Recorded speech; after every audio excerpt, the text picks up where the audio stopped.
नमस्कार दोस्तों, आज हम स्टार्ट करने वाले हैं चरक चिकित्सा का बहुत ही इम्पोर्टेंट अध्याय जो कि है प्रमेय चिकित्सा अध्याय। तो जो प्रमेय होता है इसको अपन मॉडर्न में डायबिटीज़ या फिर हाइपरग्लाइसीमिया शुगर से कंपेयर करते हैं और अपन इसको अपने आयुर्वेद में प्रमेय के नाम से जानते हैं। तो चलिए दोस्तों स्टार्ट करते हैं। इसमें सबसे पहले क्या बताया है, जो अपन ने चरक का जो सूत्र स्थान पढ़ा था वहाँ पर जो 25वां अध्याय था वहाँ पर अपन ने देखा था कि श्रेष्ठ भाव में प्रमेय को अनुषंगीय रोग बोला है। अनुषंगीय रोग मतलब क्या है, ये है कि ये बार बार हो जाता है, मतलब कि ये जो डिसीज़ है ये कंप्लीटली क्योरेबल नहीं है, ये कंट्रोलेबल डिसीज़ है। मतलब कि अगर अपन ने अपथ्य का सेवन कर लिया, अहितकर भोजन कर लिया तो ये फिर से हो जाएगा, और अगर हम अपन ने पथ्य भोजन किया तो ये कंट्रोल में रहेगी, कंप्लीटली क्योरेबल नहीं है। इसलिए जो यहाँ पर लिखा है कि पुनः पुनः होने वाला ये रोग है, पुनः पुनः होने वाला ये रोग है। ठीक है, इसलिए जो मैंने नेक्स्ट कोटेशन डाला है यहाँ पर, ये बहुत ही इंपॉर्टेंट चीज़ है जो चरक निदान स्थान में लिखी है। ये जो है ये इंट्रोडक्टरी लेक्चर है, अपन पहले प्रमेय रोग को समझेंगे इसमें। तो यहाँ पर जो चरक निदान स्थान में जो श्लोक आया है उसमें जो है इसको मतलब कि पक्षी और जो पक्षी जो अंडे देते हैं घोंसले में उससे कंपेयर किया है। तो आपको इस टॉपिक को बहुत ध्यान से समझना है। देखो, जैसे कि जो पक्षी होता है वो जो घोंसला होता है वो अंडे उस घोंसले में दे देता है। तो जो यहाँ पर जो है ये जो प्रमेय है, यहाँ पर प्रमेय को पक्षी से कंपेयर किया है और जो घोंसला है उसको शरीर से कंपेयर किया है। तो इसमें ऐसा बताया है कि भले ही अगर पक्षी ने घोंसले में अंडा दे दिया है तो भले ही पक्षी बाहर घूमे फिरे, मतलब कि वो कहीं भी घूमते रहे, दिन भर रात भर कहीं भी घूमते रहे, मतलब पर वो शाम होने पे अपने घोंसले में वापस तो आ ही जाता है जहाँ पर उसके अंडे होते हैं। तो जैसे कि जो प्रमेय है वो पक्षी है और जो घोंसला है वो अपना शरीर है। तो अगर रोगी अगर कंटिन्यू निदान का सेवन कर रहा है, अगर निदान का सेवन कर रहा है तो वो फाइनली प्रमेय को तो प्राप्त हो ही जाएगा, मतलब कि प्रमेय रोग तो उसको हो जाएगा। लेकिन अगर वो पथ्य का सेवन कर रहा है तो वो उसकी कंट्रोल में रहेगी, मतलब कि कंप्लीटली क्योरेबल डिसीज़ ये नहीं है। तो यहाँ पर जो है ये घोंसले से उसके शरीर को कंपेयर किया गया है और पक्षी से प्रमेय रोग को कंपेयर किया है। मतलब कि फाइनली तो उसको अपने घोंसले में ही आना है, मतलब कि प्रमेय रोग तो उसको होना ही है अगर वो निदान और अपथ्य का सेवन कर रहा है तो। ठीक है दोस्तों, ये जो यहाँ पर जो वर्ड आया है वो क्या है, नीड द्रुम विड अंडजः, नीड द्रुम विड अंडजः। तो ये पक्षी घोंसले के लिए वर्ड आया, नीड द्रुम विड अंडजः। ठीक है दोस्तों, तो ये आपको वर्ड याद रखना है, नीड द्रुम विड अंडजः। इसके बाद चलते हैं हम आगे। इसके जो निदान है ये मैक्सिमम लोगों को श्लोक याद रहता है, लेकिन इसका मतलब भी अपन को बहुत अच्छे से याद होना चाहिए। ये श्लोक क्या है प्रमेय के निदान में, आस्य सुखम स्वप्न सुखम दधीनी ग्रामोदकम अनुप्रसम प्यांसी नवान्न पानम गुड़ वैकृतम च प्रमेय हेतु कफ क्रच्छ सर्वम। मतलब कि आस्य सुखम, मतलब कि देखो मैंने पिक्चर भी लगा के रखी है यहाँ पे जिससे आपकी मेमोरी बहुत अच्छी बन सकती है। तो देखो, आस्य सुखम मतलब सुखपूर्वक गद्देदार आसन पर बैठना, मतलब कि जो राजा महाराजा जैसे होते थे वो एकदम गद्देदार आसन पे जैसे सुखपूर्वक बैठते थे, तो ये इसके निदान में है, सुखपूर्वक गद्देदार आसन पर बैठना। स्वप्न सुखम मतलब कि सुखपूर्वक गद्देदार बिस्तर पर सोना, मतलब कि आप सोते रहो, मतलब कि सुखपूर्वक बैठे रहो सोते रहो। और उसके बाद क्या है, दधी का सेवन, दही मतलब जो अभिसंधि गुण वाला होता है, दही स्रोतसों में अवरोध करेगा। तो अपन जितने भी यहाँ पर निदान पढ़ेंगे ये सब कफ वर्धक आहार विहार, मतलब कि विहार है और आहार है। ठीक है, और ग्राम्य का सेवन करना। इसके बाद क्या है, जलीय एवं अनूप पशु पक्षियों के मांस का अधिक सेवन। देखो, अनूप पशु पक्षी लिखा है और जलीय लिखा है। जलीय मतलब वहाँ पर जल महाधातु की ज़्यादा होगी, मतलब कि जो महाभूत है वो वहाँ पर ज़्यादा होगा तो उससे कफ की वृद्धि होगी। और अनूप पशु पक्षी जो होंगे उनके अंदर भी जो कफ वाला जो दोष होगा वो ज़्यादा होगा, क्योंकि उनमें जलीय महाभूत की अधिकता होगी। इसलिए यहाँ पर जलीय और अनूप पशु पक्षियों के मांस का जो अधिक सेवन करते हैं उनको भी प्रमेह का, ये भी प्रमेह का निदान है। ठीक है। दूध का अधिक सेवन, दूध हो गया, दही हो गया, क्योंकि दूध जो होता है वो मधुर रस वाला होता है, मधुर रस भी कफ को बढ़ाएगा। नूतन अन्न जो नया अन्न होता है उसमें भी कफ दोष की प्रधानता रहती है, उसमें भी जल और पृथ्वी महाभूत की अधिकता रहती है। ठीक है दोस्तों, जल और पृथ्वी महाभूत की अधिकता रहती है। और नूतन जल मतलब कि जो वर्षा का जो जल होता है उसमें भी। ठीक है। गुड़ के विकार जैसे कि जो पुराना ज़माना होता था, मतलब कि पहले के जो मिठाइयाँ वगैरह होती थी वो तो गुड़ से ही बनती थी, लेकिन अभी शक्कर वगैरह सब कुछ इंट्रोड्यूस कर दिया। तो आज के सिनेरियो में देखें गुड़ के विकार को, तो अपन मिठाई, मिश्री, इन सब से अपन इसको कंपेयर कर सकते हैं। तो देखो गुलाब जामुन है, इसमें पेड़ा है, काजू कतली है, ये सब कुछ इसमें आ जाएगा गुड़ के विकारों में। इसके बाद क्या है, कफ को उत्पन्न करने वाले सभी निदान। ठीक है। तो कफ को जितने भी ये सारे जो निदान है ये कफ को बढ़ा रहे हैं। देखो, आज से सुखम, स्वप्न सुखम, दधिनी ग्रामोदकम, अनुप्रसम पयांसी, नवान्न पानम गुड़ वैकृतम च प्रमेय हेतु कफ कृच्च सर्व, मतलब कि सारे कफ वर्धक आहार विहार को इसमें अपन इंक्लूड करेंगे, किसमें, प्रमेय के निदान में। ठीक है दोस्तों, इतना समझ में आ गया। इसके बाद अपन आगे चलते हैं। इसके बाद क्या आती है, इसकी संप्राप्ति। संप्राप्ति भी बहुत इंपॉर्टेंट है, मतलब कि कैसे ये रोग हो रहा है, कैसे इसकी संप्राप्ति बन रही है, अपन को ये भी बहुत अच्छे से याद होना चाहिए। ठीक है दोस्तों, तो चलिए दोस्तों इसको पढ़ते हैं। इसमें क्या लिखा है, प्रकोपित वात, पित्त और कफ जब मेद धातु के साथ संयुक्त होकर मूत्र व स्रोतस का अनुसरण कर नीचे की ओर जाकर वस्ती के मुख को घेर कर प्रमेय को उत्पन्न करते हैं। मतलब क्या होगा, वात पित्त कफ मेद धातु के साथ संयुक्त हो जाएगी, मतलब कि वात पित्त कफ दूषित हुए, ये दोष या तो बढ़े या तो कम हुए। ठीक है। इनका प्रकोप हुआ, क्षय हुआ, जो कुछ भी हुआ, इसके कारण क्या होगा, जो मेदवस धातु है उसको उसने संयुक्त हो गए, उसके साथ मिल गए।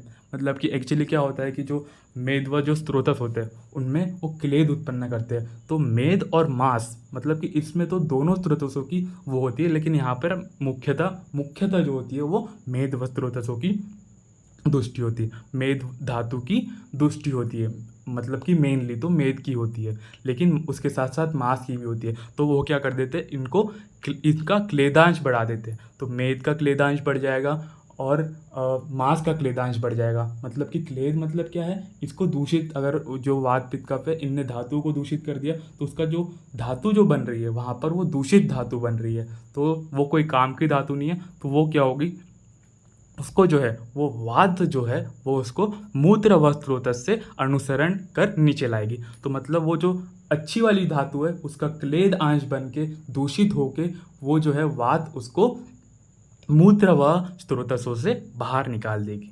तो यही है प्रमेह रोग की संप्राप्ति। क्या है, फिर से बता देता हूँ। जैसे कि वात पित्त कफ कुपित हो गए अपने शरीर में, उनने जाके क्या कर दिया, अपने मेदवह और मेद धातु और मांस धातु को दूषित कर दिया, दूषित करके उनका क्लेद बना दिया।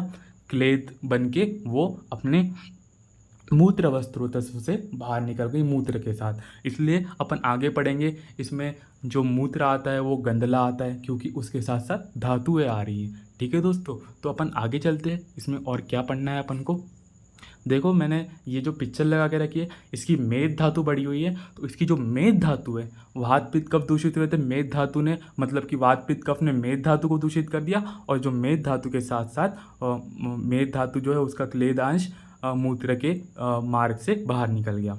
इसके बाद आगे चलते हैं।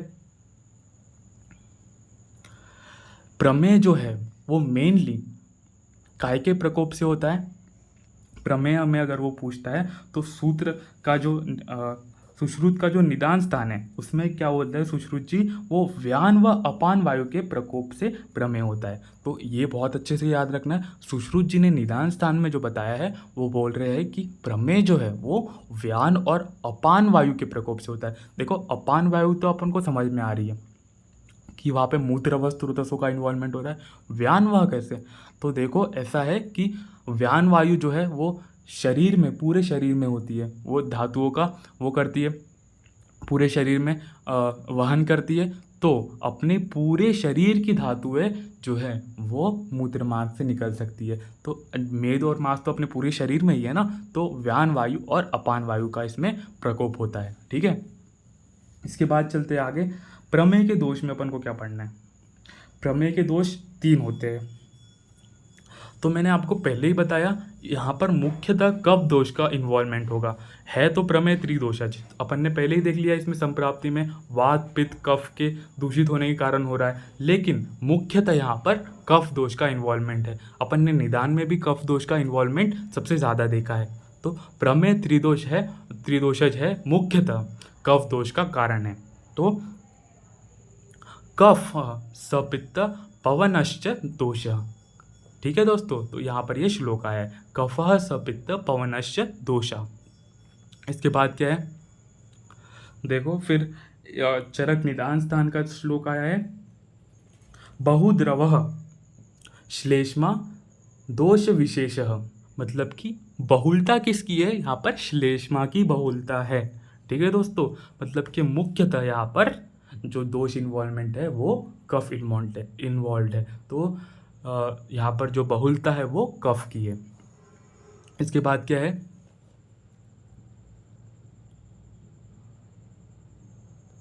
सर्व एव सर्वदोष समुत्था स पीड़का भी। तो ये चरक का नहीं, सॉरी, सुश्रुत का श्लोक है। इनमें क्या बोलते हैं वो, सभी प्रमेय एवं प्रमेय पीड़िका त्रिदोषज होती है। प्रमेय भी त्रिदोषज है और जो प्रमेय पीड़िका है वो भी त्रिदोषज है। चरक ने भी ऐसा ही बताया था कि वो त्रिदोषज है, लेकिन कफ प्रधान इसमें दोष है। तो सुश्रुत जी भी ऐसा ही बताते हैं, प्रमेय जो है वो त्रिदोषज है और साथ साथ में वो प्रमेय पीड़िका को भी त्रिदोषज मान रहे हैं। ठीक है दोस्तों, इसके बाद जो है प्रमेय के दूष्य। तो प्रमेय के दूष्य को बहुत अच्छे से याद रखना है। प्रमेय के दूष्य कितने हैं? 10 दूष्य को बहुत अच्छे से याद रखना है, क्योंकि जब वात पित्त कफ जब प्रकोपित हुए अपने शरीर में, तो उनने कौन कौन से धातुओं को दूषित किया? तो जिन धातुओं को उसने दूषित किया उसी को क्या बोलेंगे अपन? दूष्य। तो यहाँ पर 10 दूष्य है। मेनली तो वो मेद को दूषित कर रहा है, मेद और मांस को दूषित कर रहा है, उसमें भी मेनली मेद को। लेकिन जो प्रमेय के दूष्य है वो 10 दूष्य है। वो क्या क्या है? रस, रक्त, मांस, मेद। देखो अस्थि नहीं है, मैंने वहाँ पे ब्लैंक छोड़ दिया है, अस्थि नहीं है, यहाँ पर अस्थि नहीं है। फिर मज्जा और शुक्र, अस्थि नहीं है, अस्थि के स्थान पर ओज है, अ से ही आने वाला ओज है। तो अस्थि नहीं है, ओज है। और अंबु, वसा और लसिका, अंबु, वसा और लसिका। ठीक है दोस्तों, मज्जा, शुक्र, ओज, अंबु, वसा, लसिका, ये आपको बहुत अच्छे से याद रखना है। इसके बाद जो ये श्लोक आया इसमें कुछ नहीं बताया है, इसमें बस ये बताया कि इसकी संख्या जो है वो 10 है। जो इसकी जो दूष्य की जो संख्या है वो 10 है, और रसश्चेव संख्या जो है वो इति ड्रग विशेषता। ठीक है, इसके आगे चलते हैं। जो प्रमेय है इसके जो पूर्व रूप है ये भी अपन को बहुत अच्छे से ध्यान रखना है।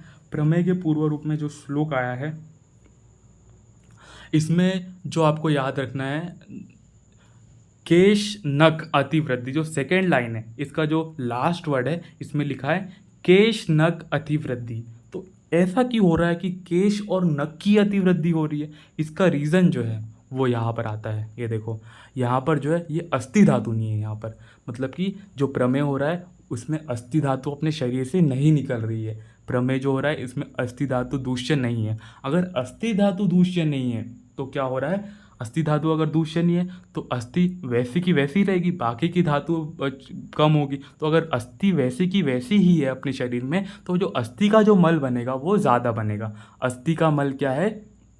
केश नख, केश और नख अस्थि का मल है। तो अस्थि अगर दूषित नहीं हुई है तो केश और नख ज़्यादा बनेंगे, इसलिए उसका जो केश नख की अतिवृद्धि यहाँ पर बताई गई है। ठीक है दोस्तों, केश और नख की अतिवृद्धि बताई गई है। इसके साथ साथ क्या है, बहुत इंपॉर्टेंट जो क्लिनिकल फीचर जो आता है यहाँ पे, करपाददाह, करपाददाह। तो इसको कैसे रिलेट करेंगे अपन? जैसे कि अगर कोई पेशेंट आया अपनी ओपीडी में और वो बोल रहा है कि मेरे हाथों पैरों में जलन हो रही है, तो आपको क्या करना है, तुरंत उसका शुगर टेस्ट के लिए भेजना है उसको, क्योंकि इसमें करपात दाह जो एक क्लिनिकल लक्षण आता है, तो पेशेंट को तो बिल्कुल नहीं पता कि उसको शुगर है या नहीं है, लेकिन जो इसका जो क्लिनिकल फीचर है वो बोलेगा कि डॉक्टर साहब हमारे हाथों पैरों में जलन जैसी लग रही है। तो करपात दाह जो है इसका पूर्व रूप का बहुत अच्छा क्लिनिकल फीचर है, तो आपको इसको बहुत अच्छे से ध्यान रखना है। इसके बाद जो है वो पिपलिका अभिष्च, मतलब कि जब वो मूत्र करेगा, जो मूत्र में है वो चींटियाँ लगेगी, मतलब कि वो मूत्र उसका मधुर रस प्रदान बोल सकते हैं, क्योंकि उसमें सारी उसकी धातुएं, उसमें क्षरण हो रहा है धातुओं का, तो मधुर रस प्रदान हो जाता है, इसके कारण वहाँ पर आसपास चींटियाँ लगेगी। और पिपलिका संचारित अपन में पहले पढ़ा था, पिपलिका संचारित कहाँ पे पढ़ा था, वातज व्यापाद, इनमें पिपलिका संचारित आता है। तो यहाँ पर जो है वो पिपलिकाभिष्य यहाँ पर आ रहा है। इसके बाद क्या है, और इसमें और क्या ध्यान रखना है, श्वेत की गंध आएगी, शिथिलांग होंगे, ठीक है, ये सब तो ठीक है। और इसमें जो है वो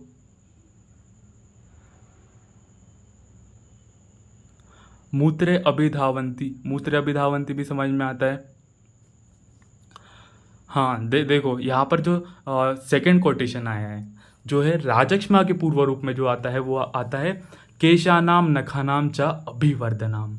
तो इसमें भी राजक्ष्मा के पूर्व रूप में भी केश और नख की अतिवृद्धि होती है, राजक्ष्मा के पूर्व रूप में भी केश और नख की अतिवृद्धि होती है, लेकिन आपको स्टेटमेंट याद रखना है, क्योंकि वो डायरेक्ट स्टेटमेंट से क्वेश्चन दे देगा कि केशानाम नखानाम चा अतिवृद्धि काय में होती है। तो केशा नाम, नखा नाम, नाम वाला जो वर्ड है ना, आपको वो ध्यान रखना है। नाम जो है, जैसे कि जो राजक्ष्मा होते हैं उसके षड रूप होते हैं, ये सब ऐसे रूप होते हैं उसके, तो आपको इससे याद रखना है कि इसके बहुत सारे रूप है तो इसके बहुत सारे नाम होंगे, अगर इसके बहुत सारे रूप है तो इसके बहुत सारे नाम होंगे। तो केशा नाम, नखा नाम च अतिवृद्धि राजक्ष्मा के पूर्व रूप में आता है। और यहाँ पर क्या आ रहा है, केश नक च अतिवृद्धि, केश नक अतिवृद्धि, बस इतना ही वर्ड आ रहा है।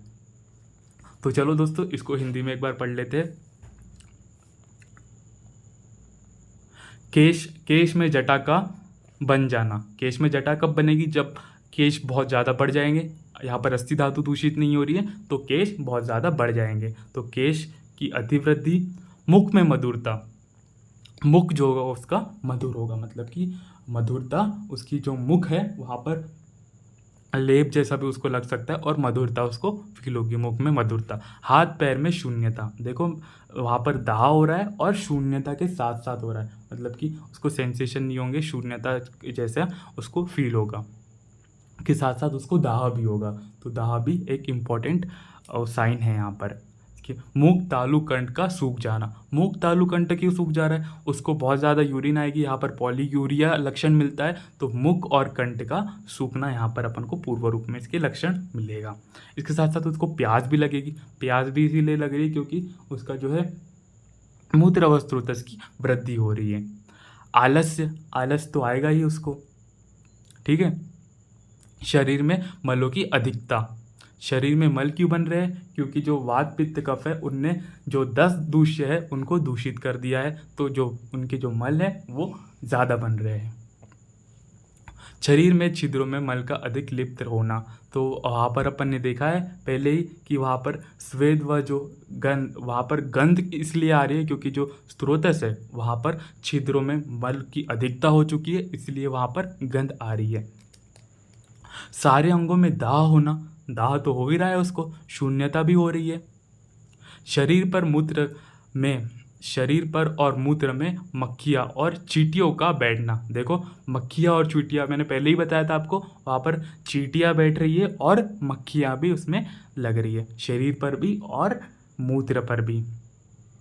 इसके साथ साथ मूत्र में मूत्र के अन्य दोष का आ जाना, है ना, और शरीर में कच्ची मछली की तरह गंध आना, मतलब कि बहुत गंदी स्मेल आती है जब किसी को प्रमेय होता है शरीर से, पूर्व रूप में लिखा है इसके, ठीक है। और सदा निंद्रा और तंद्रा का आना, मतलब कि बहुत आलसी फील करेगा, उसको बहुत ज़्यादा निंद्रा आएगी और तंद्रा भी आएगी। माधव निदान में जो श्लोक आया है, इसमें जो इम्पोर्टेंट चीज़ है वो क्या है? दंतादिनाम मलादित्व प्रागरूपम पाणिपादयो, मतलब कि जो दंत है उसका जो मल है वो बढ़ जाएगा। दंतादिनाम मलाटिम, ठीक है, तो जो दंत का मल है वो बढ़ जाएगा। बाकी सब सिम्टम्स तो सेम ही है।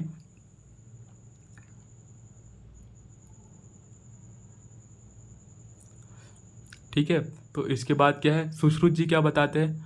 सुश्रुत जी ने भी हस्तपाद दाह बताया है, मुख शुक्ल मूत्रता बताई है, तालुगंड जिह्वा ये सब बताया है, इसके मल का बढ़ जाना बताया है, साथ साथ केश में जटिलता है ना, और नख की अतिवृद्धि इनने भी बताई है। तो कॉमनली सिम्टम्स सब ने सेम ही बताए हैं पूर्व रूप में। इसके बाद क्या आते हैं इसके सामान्य लक्षण में। तो सामान्य लक्षण बहुत इंपॉर्टेंट है इसका। सामान्य लक्षण मतलब कि कार्डियल साइन जो अपन देख के पहचान सकते हैं पेशेंट में कि इसको प्रमेय रोग है। तो सामान्य लक्षण की में क्या आता है? सामान्य लक्षण क्या है? प्रभुत आविल मूत्रताम। प्रभुत मतलब कि बहुत ज़्यादा मात्रा में, इसको पॉलीयूरिया रहता है, मतलब कि बार बार वो यूरिनेशन के लिए जाएगा। तो प्रभुत और आविल, आविल मतलब गंधला, क्योंकि उसके धातुओं का क्षरण हो रहा है, धातु उसके मूत्र मार्ग से बाहर निकल रही है, इसलिए वो जो उसका मूत्र रहेगा वो गंधला रहेगा, मल से युक्त रहेगा, गंधला मूत्र इसमें निकलेगा। प्रभुत आविल मूत्रता, ठीक है। इसकी साध्यता असाध्यता के बारे में बात कर लेते हैं अपन। जो कफज प्रमेय है इसमें जो दोष और दूष्य है वो समक्रियत्वाद है, मतलब कि जो दोष है, दोष कौन सा है इसमें? मेनली कफ दोष है, और धातु है, मतलब कि जो दूष्य है वो भी कफ से रिलेटेड ही है, मतलब कि जो अपन वो दूष्य क्या क्या है? रस, रक्त, मांस, मेद। मेनली तो यहाँ पर मेद और मांस धातु दूषित हो रही है, जो कि कफ प्रधान ही होती है एक टाइप से। जो मेद है वो कफ प्रधान ही होती है। तो दोष और दूष्य में समक्रियत्वाद दिख रहा है, मतलब कि बराबर सी दिख रही है, समक्रियत्वाद दिख रहा है इसमें। तो जो कफज प्रमेय होता है वो साध्य होता है, कफज प्रमेय साध्य होता है, क्योंकि दोष दूष में समक्रियत्वाद अपन को उसमें दिखता है। पित्तज प्रमेय में क्या है? दोष दूष्य में विषम क्रियत्वाद। पित्तज प्रमेय में दोष दूष में विषम क्रियत्वाद है, इसलिए वो कृष्ट साध्य है। क्या है? कृष्ट साध्य है, कृष्ण साध्य सॉरी याप्य है। जो पित्तज प्रमेय है वो याप्य है, और जो वातज प्रमेय है वो महात्तिक होता है, महात्तिक होता है, और ये असाध्य है।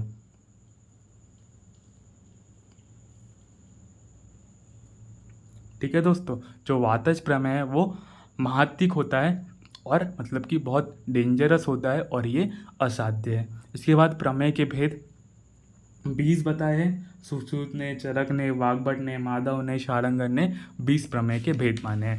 तो अपन को इसके बाद क्या देखना है? प्रमेय के भेद, जो कि बहुत अच्छा टॉपिक है और उसको बहुत अच्छे से डीप में कवर करना है अपन को। प्रमेय के जो भेद है वो 20 है, जो कि चरक, सुश्रुत, वाग्भट, माधव, शारंगर इन सब ने 20 माने हैं। बस इसके जो नाम है वो थोड़े अलग माने हैं। तो देखते हैं 20 प्रमेय कौन कौन से।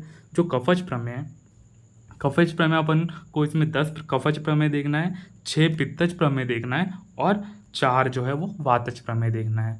तो सबसे पहले आते हैं अपन कफज प्रमेय पे। तो कफज प्रमेय में क्या है? सबसे पहला चरक ने अलग बताया है, मतलब कि डेफिनेशन तो अपन को चरक के हिसाब से ही पढ़नी है, लेकिन सुश्रुत का भी मत पढ़ लेना है, मतलब कि सुश्रुत के नाम में क्या डिफरेंस है वो देख लेना है अपन को। ठीक है, तो चरक जी ने जो बताया, सुश्रुत जी ने और वाग्भट जी ने, इन तीनों का अपन कंपेरिजन यहाँ पर देखने वाले हैं। तो सबसे पहले जो है वो उदक में है। उदक में क्या लिखा है इनने? मैं थोड़ा बुक से भी पढ़ के आपको बता देता हूँ। उसमें उदक में जो लिखते हैं,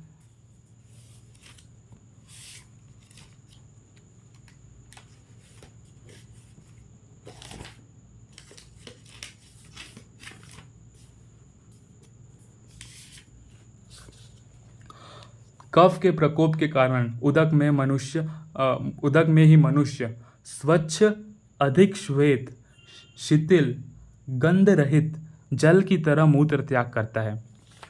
मतलब कि इसको अपन डायबिटिक इंसिपिटस से कंपेयर कर सकते हैं। मतलब देखो, इसमें जो मनुष्य है वो स्वच्छ, मतलब कि जैसा जो नॉर्मल पानी होता है एकदम स्वच्छ मूत्र का त्याग करेगा? अधिक श्वेत, थोड़ा श्वेत रहेगा वो, ठीक है। शीतल रहेगा और गंध रहित। देखो गंध रहित बहुत इंपॉर्टेंट है, यहाँ पर कोई भी प्रकार की गंध नहीं आएगी उसमें। तो ये बहुत इनिशियल स्टेज है, मान लो ये इंसिपिडस जो है वो इनिशियल स्टेज है, तो यहाँ पर जो है वो गंध रहित, इसमें से कोई गंध नहीं आ रही है। इसके साथ साथ जल की तरह, देखो यहाँ पर जो उदक में हमें जो लिखा है मैंने, इसमें जलोपमः, जलोपम, तो ये जल की तरह मूत्र त्याग करेगा। डायबिटीज इंसिपिडस में ज़्यादा सिम्टम्स नहीं दिखेंगे, तो ये जल की तरह ही मूत्र त्याग करेगा। इसको उदक में कहा है, सुश्रुत ने भी, सब ने उदक में कहा है, ठीक है दोस्तों। तो उदक में कोई डिफरेंस नहीं है, सब ने उदक में माना है। इसमें जल की तरह मूत्र का त्याग कर रहा है वो पेशेंट, और के साथ साथ ये गंध रहित होता है। गंध रहित भी थोड़ा इंपॉर्टेंट लग रहा है हमको यहाँ पे। इसके बाद जो आता है वो इच्छू में। इच्छू में तो देखो नाम से ही पता चल रहा है, जो गन्ना होता है इसको अपन इच्छू बोलते हैं। तो इच्छू में क्या लिखते हैं? कफ के प्रकोप के कारण अधिक मधुर, शीतल तथा चिपचिपा, गंदा और गात्र के रस की तरह, गन्ने के रस की तरह मूत्र त्याग करता है। तो इसमें जो है वो मधुर, देखो यहाँ पर जो उसका रस बता रहा है, पिछले वाला तो था वो कोई रस उसमें नहीं बताया था, यहाँ पर जो बता रहा है वो मधुर बता रहा है। तो मधुर, शीत और चिपचिपा, जो गन्ने का रस होता है थोड़ा चिपचिपा टाइप का होता है, तो चिपचिपा। तो इच्छू रस परम, तो यहाँ पर देखो मैंने जो लिखा है वो इच्छू रस परम लिखा है, इच्छू के रस की तरह। इच्छू का रस क्या होता है? मधुर। इच्छू रस परम आएगा इच्छू में। तो जो सुश्रुत जी है इनने इसको इच्छू बालिका में माना है, इच्छू बालिका में। और चरक जी के जैसे ही वाग्भट जी बताते हैं इच्छू में। तो यहाँ पर जो है सुश्रुत जी ने इच्छू बालिका में माना है इसको। इसके बाद आते हैं सांद्र में। तो सांद्र तो अपन को ऐसे ही पता चल रहा है कि ये गाढ़े से बोल रहा है, सांद्र मतलब गाढ़ा ही होता है। तो इसमें जो है वो जो रोगी जो मूत्र त्याग करेगा उसको अगर अपन ने पात्र में रख लिया, पात्र में अगर उसको रख लिया, तो इसकी जो जब वो थोड़ा बासा हो जाएगा मूत्र से,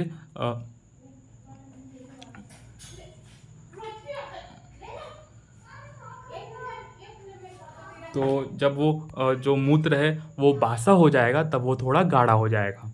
मतलब कि ये सांद्र में है ये गाढ़ा होना है। मतलब कि जब अपन ये जो रोगी है उसके मूत्र को अपन ने कोई वेसल में रख दिया, कोई पात्र में रख दिया, तो वो जो पात्र का जो मूत्र है वो जब बासा हो जाएगा, मान लो अपन ने उसको 8-10 घंटे के लिए रख दिया, तो वो गाढ़ा हो जाएगा। तो ये क्या है? सांद्र में। इसके बाद चलते हैं सांद्र में जो है उसको सब आचार्यों ने सांद्र में ही माना है। तो देखो चरक ने भी सांद्र में माना है, सुश्रुत ने भी सांद्र में माना है, और वाग्भट ने भी सांद्र में ही माना है। इसके बाद जो है चरक ने सांद्र प्रसाद में माना है। सांद्र प्रसाद में क्या बताया इनने? सांद्र प्रसाद में कफ के प्रकोप के कारण पात्र में रखने के बाद कुछ गाढ़ा और कुछ स्वच्छ निर्मल हो जाता है। कुछ गाढ़ा कौन सा होगा? जो नीचे वाला होगा जो मूत्र, मतलब कि एक पात्र में रख दिया आपने मूत्र को, सांद्र प्रसाद की बता रहा हूँ। सांद्र प्रसाद में आपने एक वेसल में रख दिया, तो जो नीचे वाला होगा वो थोड़ा गाढ़ा हो जाएगा और ऊपर वाला थोड़ा स्वच्छ सा रहेगा। तो इसमें सांद्रता भी है, जो नीचे वाला है वो सांद्र है और ऊपर वाला जो है वो थोड़ा स्वच्छ सा है, तो उसको उन्होंने प्रसाद बोल दिया। तो जो मूत्र है वो थोड़ा घन रहेगा और थोड़ा प्रसन्न रहेगा, मतलब कि थोड़ा स्वच्छ रहेगा। तो इसमें क्या है, जो सुश्रुत जी है उनने सुरा में माना है, सुश्रुत जी उनने सुरा में माना है, और वाग्भट जी ने भी सुश्रुत जी की कॉपी कर ली है। देखो पहले वाले में जो दूसरा वाला है इसमें इच्छू में वाग्भट जी ने कॉपी कर ली थी चरक की, और यहाँ पर जो है यहाँ पर सुश्रुत जी की कॉपी कर ले रहे हैं सुरा में। तो जैसे कि अपन इसको ऐसे भी रिलेट कर सकते हैं, जो अपन ने सूरा के वो पढ़े थे वहाँ पर वैशज्य कल्पना में, प्रसन्ना, कादमी, वक्सद, वो सब अपन ने जो सुरा में जो वो लेवल्स पढ़े थे, जैसे कि एक भाग में वो बनता है, फिर उसके ऊपर वो बनता है, कादमी बनता है, प्रसन्ना बनता है, ये सब पढ़े थे। तो वहाँ पर भी जो सुरा होती है वो क्या होती है? अम्ल रस प्रधान होती है। तो इससे रिलेट कर सकते हैं अपन यहाँ पर सांद्र प्रसाद में, सुरा में, और वाग्भट ने भी सुरा में माना है इसको। शुक्ल में क्या है? इसको पढ़ते हैं अपन। तो ये सदा चावल के आटे के तुल्य श्वेत वर्ण बार बार मूत्र त्याग करता है। चावल का आटा, चावल का आटा तो वाइटिश ही होगा क्योंकि वाइट चावल भी होता है। तो शुक्ल इनने किसको चावल के आटे से कंपेयर किया है, मतलब कि जब अपन उसकी यूरिन देखेंगे थोड़ी वाइटिश टाइप की दिखेगी, थोड़ी वाइटिश उसमें अपन को टेक्सचर मिलेगा उसका। तो शुक्ल में चावल के आटे की तरह वो यूरिन पास करेगा। तो इसमें सुश्रुत जी ने क्या माना है और वाग्भट जी ने क्या माना है? चरक जी तो शुक्ल में मानते हैं, लेकिन सुश्रुत जी और वाग्भट जी उसको पिष्टी में मानते हैं। तो पिष्टी को अपन कैसे रिलेट कर सकते हैं? जैसे कि चावल था, उस पर अपन ने प्रेशर लगाया तो उसका भार दिया, अपन ने चावल पे भार दिया तो उसकी पिष्टी बन गई, मान लो पोहा बन गया, पिष्टी बन गई, ठीक है। तो चरक जी यहाँ पर शुक्ल में मानते हैं, पिष्टी में कौन मान रहा है? पिष्ट में सुश्रुत और वाग्भट मान रहे हैं। इसके बाद आते हैं शुक्ल में। तो शुक्ल में तो ऐसे ही समझ में आ रहा है कि शुक्र की तरह अपन उसमें, मतलब वो जो रोगी है वो त्याग करेगा, शुक्र की तरह जो यूरिन पास करेगा या फिर शुक्र मिला हुआ यूरिन पास करेगा। इसको सुश्रुत जी और वाग्भट जी भी शुक्र में ही मानते हैं। तो चरक जी भी शुक्र में, सुश्रुत जी भी शुक्र में और वाग्भट जी भी शुक्र में मानते हैं। इसके बाद शीत में हमें क्या लिखते हैं कि अत्यंत मधुर और शीतल बार बार मूत्र त्याग करता है। तो जो शीतल में है ये बहुत इंपॉर्टेंट है। शीतल में जो लिखते हैं ये अत्यार्थ मधुरम शीतम मूत्रम, अत्यार्थ मधुरम। तो ये बहुत अच्छे से याद रखना है, यहाँ पर अत्यार्थ मधुरम आया है शीत में, ठीक है दोस्तों। और सुश्रुत जी इसको फेन में कह रहे हैं और वाग्भट जी भी शीत में कह रहे हैं। तो जो ऐसे इसको रिलेट कर सकते हैं, जो कोका कोला रहती है मान लो, वो मीठी रहती है, ठंडी रहती है, कोका कोला ठंडी रहती है, और उसको फेन निकाल देंगे उसका, मतलब कि जब अपन उसको शेक करते हैं तो उसमें से फेन निकलेगा। तो शीत में से आपको शीत वाला चरक का आ गया, फेन निकल गया तो सुश्रुत का आ गया, और वाग्भट ने भी चरक जैसा ही शीत में बताया। तो इसमें जो इम्पोर्टेंट है वो अत्यार्थ मधुरम, ठीक है दोस्तों। इसके बाद आ जाते हैं सिक्ता में पे। तो सिक्ता में क्या बताया है?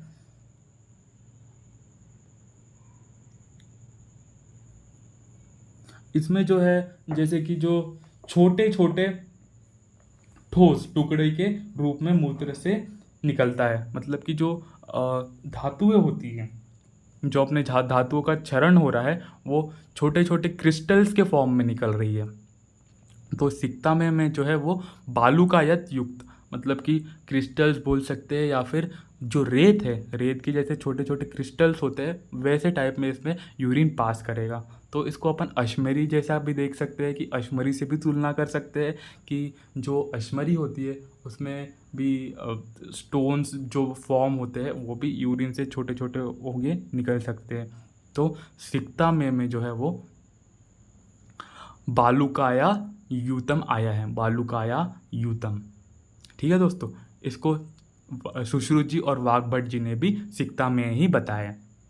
शनै में तो अपन को ऐसे ही पता चल रहा है कि शनै मतलब क्या होता है, धीरे धीरे। अपन तो जानते ही है आयुर्वेद में शनै धीरे धीरे। तो जो रोगी है ये यहाँ पर धीरे धीरे यूरिन पास करेगा, मतलब कि कंटिन्यू यूरिन नहीं आएगी उसको, थोड़ी सी आएगी फिर थोड़ी सी आएगी, ऐसे टाइप के यूरिन इसको आएगी।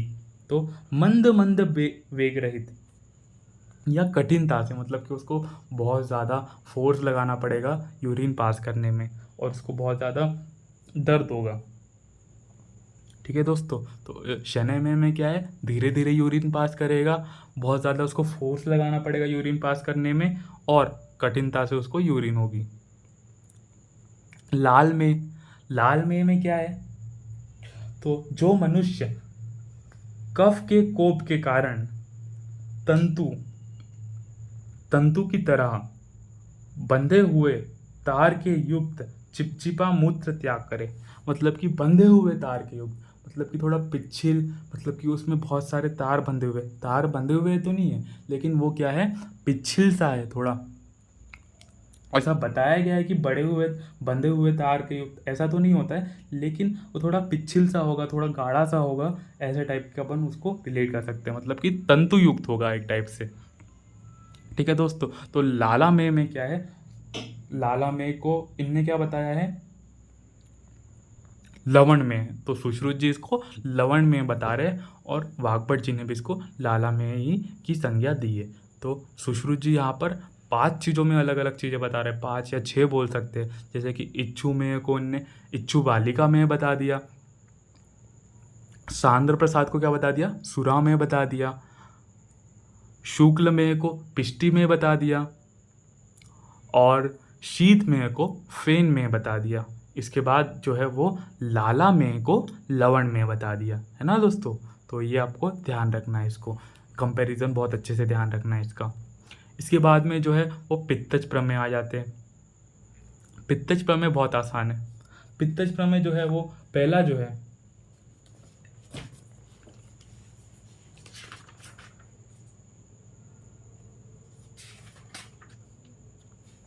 पहला जो है वो है नील में। नील में क्या में क्या कैसी यूरिन रिलीज करेगा वो, नील में से अपन ऐसा जो पक्षी होता है, जो नीलकंठ पक्षी होता है, या तो जो चाश पक्षी होता है, उसके वर्ण की जो यूरिन पास करेगा वो, तो उसको क्या वही कहेंगे अपन नील में। सुश्रुत जी ने भी नील में कहा है और वाग्भट जी ने भी इसको नील में कहा है। तो नील में कोई डिफरेंस नहीं है, जो रोगी है वो नील वर्ण की जो नीलकंठ का जो पक्षी, नीलकंठ जो पक्षी होता है उसकी गर्दन जैसी यूरिन पास करेगा। हरिद्र में, हरिद्र जो है हरिद्रा की तरह यूरिन पास करेगा, मतलब थोड़ा उसमें येलोइश लुक आएगा, येलोइश टेक्सचर आएगा, तो हरिद्र में कहेंगे उसको। तो चरक और चरक जी, सुश्रुत जी, वाग्भट जी तीनों दोनों ने सेम माना है, तीनों ने सेम माना है। बस यहाँ पर जो है जो इम्पोर्टेंट है वो काल में है। काल में जो है वो सुश्रुत ने इसको अम्ल में की संज्ञा दी है। काल में इसमें क्या होगा कि जो अपन जब वो मासी जो बनाते हैं, जब अपन जांगल द्रव्य को जलाते हैं, तब वो जो काली काली जो चीज़ होती है, जब अपन वो बनाते हैं तो उसको इनने यहाँ पर कालम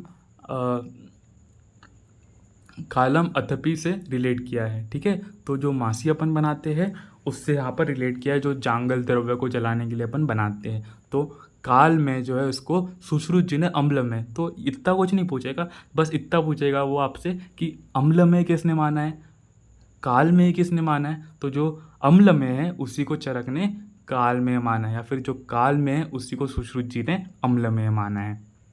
उसके बाद क्षार में, क्षार की तरह यूरिन पास करेगा, तो यहाँ पर भी कोई डिफरेंस नहीं है, यहाँ पर भी चरक ने क्षार में है, सुश्रुत ने क्षार में और वाग्भट जी ने भी क्षार में बताया है।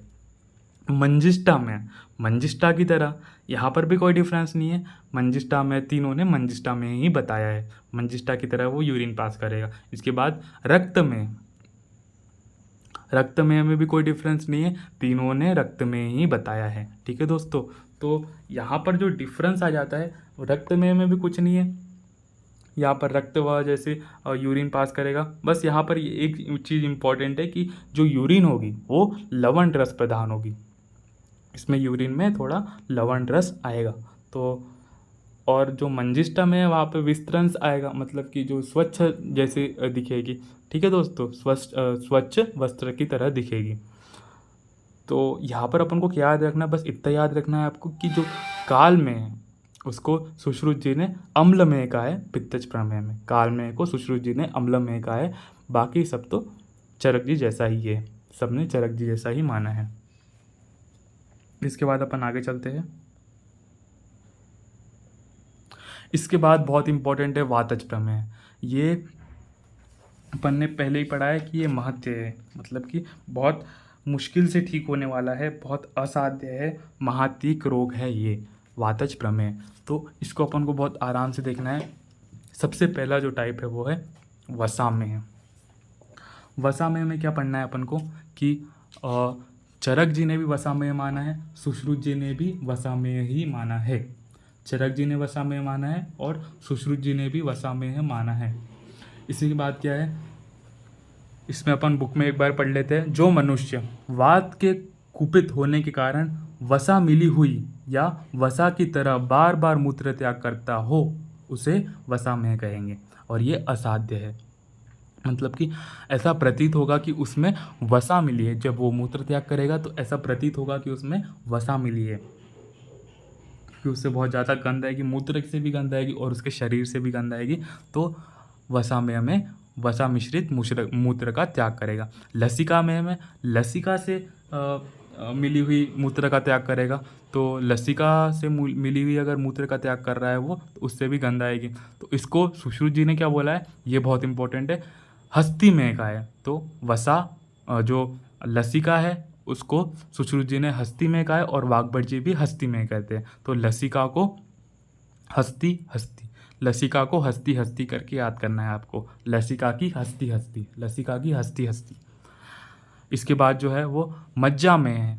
मज्जामय को सुश्रुत जी ने सर्पीमय का है। मज्जामय को सुश्रुत जी ने सर्पीमय का है और मज्जामय में मज्जा युक्त मूत्र का त्याग करेगा, मज्जा युक्त मूत्र का त्याग करेगा। तो इसको सुश्रुत जी ने सर्पीमय का है और वाग्भट जी एज कंपेयर मतलब कि सेम ही मानते हैं चरक जी जैसा, मज्जामय। इसके बाद आ जाता है मधुमेह, जिसको अपन डायबिटीज़ मेलाइटस के नाम से जानते हैं। मतलब कि ऐसा तो कंपेयर नहीं कर सकते, लेकिन फिर भी मधुमेह जो है वो डायबिटीज़ मेलाइटस बोल सकते हैं, ठीक है। मधुमेह जो है इसमें ओज मिश्रित मूत्र त्याग करेगा।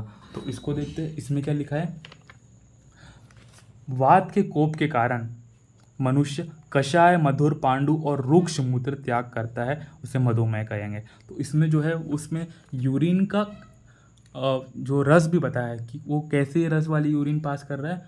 कषाय मधुर, कषाय और मधुर और रूक्ष, इसका गुण जो बताया वो रूक्ष, क्योंकि वात के कारण हुआ है तो रूक्ष, और पांडु वर्ण की यूरिन पास कर रहा है और ये असाध्य है, ठीक है दोस्तों। ये जो मधुमेह है ये बहुत ही इंपॉर्टेंट है। मधुमेह को में जो स्त्रवण होता है वो मूत्र में ओज मिश्रित मूत्र का त्याग करेगा वो। इसको सुश्रुत जी ने क्या बोला है, छौद्र में, क्योंकि छौद्र जो होता है वो कषाय रस प्रधान होता है। कषाय रस मधुर, कषाय और मधुर उसमें वो होते हैं, ठीक है। तो इसको सुश्रुत जी ने क्या बोला है, छौद्र में है। मधुमेह छौद्र में है और मधुमेह ये सीक्वेंस में इन्हें बताया है, ठीक है दोस्तों। आज के लिए इतना ही। नेक्स्ट लेक्चर में अपन पढ़ेंगे प्रमेय का चिकित्सा सूत्र। यहाँ पर ये जो था वो इंट्रोडक्टरी लेक्चर था, ठीक है दोस्तों। धन्यवाद।